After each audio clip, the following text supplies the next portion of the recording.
Hello students, मैं अरुण कुमार आप लोगों के लिए लेकर के आया हूँ बीएससी फर्स्ट सेमेस्टर के लिए केमिस्ट्री के ऑब्जेक्टिव टाइप क्वेश्चंस। और इसके पहले एक वीडियो आपका अपलोड हो चुका है, वो चैप्टर फर्स्ट का प्रथम पार्ट था और अब चैप्टर फर्स्ट का ये सेकंड पार्ट लेकर के आया हूँ जिसका नाम है molecular polarity and weak chemical forces, और ये आपका सेकंड पार्ट है। तो चलिए आइए स्टार्ट करते हैं। जो फर्स्ट क्वेश्चन है, किसी विलय की जालक ऊर्जा अधिक होने पर उसकी विलेयता में क्या प्रभाव पड़ता है। नंबर एक ऑप्शन है कम हो जाती है, नंबर दो है बढ़ जाती है, नंबर थर्ड अपवर्तित रहती है और नंबर डी दोगुनी बढ़ जाती है। तो जो इस क्वेश्चन का आंसर है वो आंसर नंबर है फर्स्ट, कम हो जाती है। तो चलिए दूसरे नंबर क्वेश्चन पर चलते हैं। निम्नलिखित में अक्रिस्टलीय ठोस है। अक्रिस्टलीय ठोस जिसमें क्रिस्टल नहीं होते हैं। Number A sulphur, number B शर्करा, नंबर सी रबड़ और नंबर डी नमक। तो इस क्वेश्चन का जो कि आंसर है वो आंसर है थर्ड नंबर ऑप्शन सी रबड़। रबड़ अक्रिस्टलीय ठोस होती है, इसमें क्रिस्टलीय ठोस नहीं होते हैं। इसके बाद थर्ड नंबर क्वेश्चन है, क्रिस्टलीय ठोसों के लिए सत्य कथन नहीं है। तो इसमें कौन सा सत्य कथन नहीं है। इनका नंबर ए, इनका गलनांक तीक्ष्ण होता है, इनमें कणों की निश्चित व्यवस्था होती है, ये तोड़े नहीं जा सकते हैं, ये विषम दैशिक होते हैं। तो इसमें सत्य कथन नहीं पूछा है, तो इसका ऑप्शन जो हो जाएगा वो ऑप्शन हो जाएगा बी नंबर, इनमें कणों की निश्चित व्यवस्था होती है। इसके बाद जो अगला क्वेश्चन है, सबसे अधिक क्वथनांक वाला द्रव है। सबसे अधिक क्वथनांक वाला द्रव है option number A CH4, option B CH3Cl, option C CH3Br और ऑप्शन डी CH3OH। तो इसमें जो सबसे अधिक क्वथनांक वाला द्रव होगा वो ऑप्शन नंबर डी होगा CH3, ऑप्शन नंबर डी होगा CH3OH। इसके बाद जो अगला क्वेश्चन है पांचवा नंबर वो है, निम्न में से कौन सा यौगिक सबसे अधिक सहसंयोजी यौगिक है। सबसे अधिक सहसंयोजी है नंबर ए ऑप्शन RbCl, दूसरा है बी नंबर KCl, नंबर तीसरा है NaCl और नंबर चौथा है डी नंबर LiCl। तो इसमें जो सबसे अधिक सहसंयोजी है वो होगा आपका D number LiCl, lithium chloride. Option number D सबसे अधिक सहसंयोजी होगा। अगला नंबर क्वेश्चन 6 नंबर, निम्न में से कौन सा दुर्बलतम बंध है। दुर्बलतम यहाँ थोड़ा इनकरेक्ट हो गया, बंद नहीं बंद होगा इस जगह। दुर्बलतम बंध है आयनिक बंध, नंबर ए, नंबर बी सहसंयोजी बंध, नंबर सी धात्विक और नंबर डी हाइड्रोजन बंध। तो इसमें जो सबसे दुर्बलतम बंध होता है वो आपका होता है हाइड्रोजन बंध। ऑप्शन नंबर डी हाइड्रोजन बंध आपका सबसे दुर्बलतम बंध होता है। और हाइड्रोजन बंध जो होता है वो कितने टाइप का होता है ये आगे आपको क्वेश्चन दिया गया है। इसके बाद सातवां नंबर है द्विध्रुव आघूर्ण की इकाई।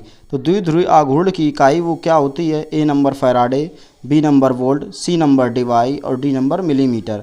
तो जो द्विध्रुव आघूर्ण की इकाई होती है वो आपका सी नंबर होगा डिवाई। ऑप्शन नंबर सी होगा डिवाई। और इसके बाद जो अगला क्वेश्चन है, निम्न आयनों की ध्रुवण क्षमता का सही क्रम है। तो ध्रुवण क्षमता का सही क्रम है aluminium 3+ ion, magnesium 2+ ion, Na2+ ion, या B number Na+ Mg2+, Al3+, या सी नंबर Al3+, Na+ और Mg2+ आयन। और अगला डी नंबर है Na2+ आयन, Al3+ आयन और Mg2+ आयन। जो इस क्वेश्चन का आंसर है ध्रुवण क्षमता का सही क्रम, तो सबसे अधिक कि Al3+ का होगा, फिर इसके बाद Mg2+ का होगा और Na2+ का होगा। तो इस आधार पर नंबर फर्स्ट नंबर आपका ऑप्शन सही होगा। इसके बाद अगला नंबर है, जल का घनत्व 4 डिग्री ताप पर अधिक होता है ना कि 0 डिग्री सेंटीग्रेड ताप पर। तो इसका कारण क्या होता है।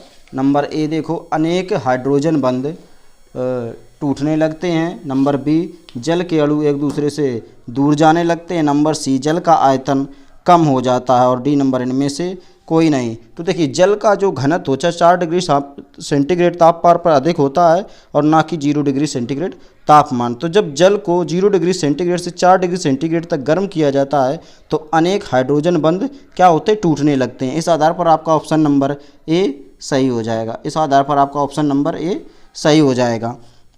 और जल के अणु एक दूसरे क्या होते हैं, समीप आने लगते हैं, फलस्वरूप जल का आयतन भी क्या होता है, कम होता है। तो ऑप्शन नंबर सी भी सही हो जाएगा। लेकिन जब आयतन कम होता है, साथ ही जल को गर्म करने से आयतन में कुछ वृद्धि होती है। तो वृद्धि के बाद क्या होता है, चूँकि आयतन में जो वृद्धि होती है वो कमी से ज़्यादा वृद्धि होती है, इस कारण क्या होता है, इसका घनत्व बढ़ जाता है और 4 डिग्री सेंटीग्रेड उच्च ताप पर जल के आयतन में क्या होती है, वृद्धि अधिक होती है।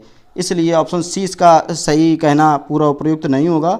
इसलिए इसका ऑप्शन ए नंबर सही होगा, क्योंकि इसमें वृद्धि और कमी दोनों देखी जाती है, लेकिन वृद्धि अधिक होती है, इस वजह से ऑप्शन नंबर ए सही होगा। अगला नंबर 10 नंबर, हाइड्रोजन बंधता के प्रकार। तो हाइड्रोजन बंध के प्रकार कितने प्रकार के होते हैं, ये होते हैं ऑप्शन नंबर आपके दिए गए हैं, पहले में 3, दूसरा बी नंबर 4, सी 5वां और डी दूसरा। तो इसमें जो आपका होगा वो होगा आपका डी नंबर 2 प्रकार के। हाइड्रोजन बंधता कितने प्रकार की होती है, आपकी 2 प्रकार की होती है। एक आपकी होती है अंतराणुक हाइड्रोजन बंध और आपका दूसरा नंबर जो होता है वो अंतराणुक हाइड्रोजन बंध। अंतराणुक का मतलब होता है इंटरमॉलिक्यूलर हाइड्रोजन बॉन्डिंग।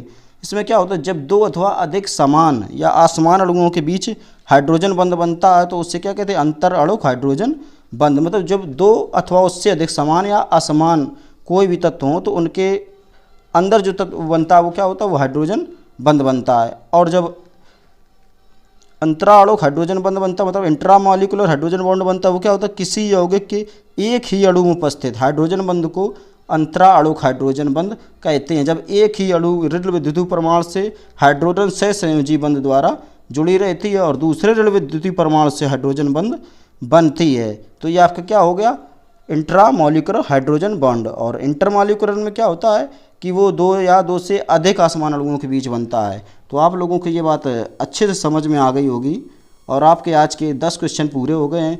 जिन लोगों को ये वीडियो पसंद आए तो लाइक एंड शेयर ज़रूर कर दें।